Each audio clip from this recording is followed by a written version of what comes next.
Bonjour, aujourd'hui on va aborder une notion fondamentale, la notion de processus défensif et ou adaptatif. Elle est fondamentale en psychologie, c'est-à-dire que si on n'intègre pas bien cette notion-là, comme les notions d'inconscient, les notions de pulsion, eh bien on ne comprend rien à la psychologie de l'individu, de l'enfant, de l'adolescent ou de l'adulte. Qu'est-ce que c'est que cette notion de processus défensif et ou adaptatif ?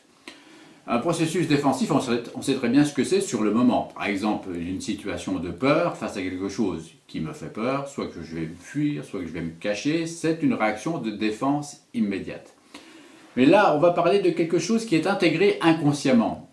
Prenons l'exemple de l'enfant qui, chez lui, en permanence, est soumis à des tensions, à des agressions, à un climat véritablement très très anxiogène pour lui. Donc cet enfant va s'adapter à ce milieu-là, il va se protéger, il va mettre en place des processus défensifs, c'est-à-dire qu'il va se replier sur lui-même, il va se mettre à l'écart, il va se taire, ou à l'inverse, il va être très agité.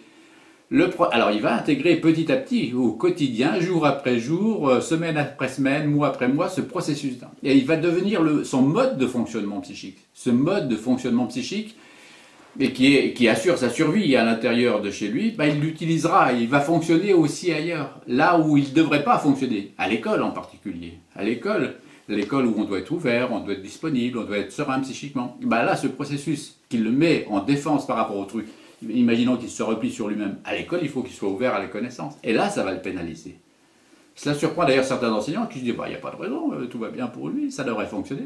Oui, sauf que psychiquement et inconsciemment, il a intégré un processus défensif et ou adaptatif.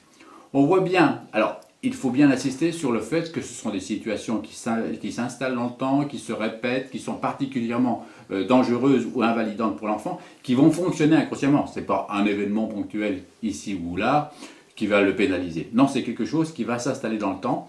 L'enfant à ce moment-là va mettre en place ces processus-là, mais ces processus qui permettent sa survie à ce moment-là vont le pénaliser dans d'autres situations. Voilà, on se retrouve une autre fois pour d'autres chroniques. Au revoir.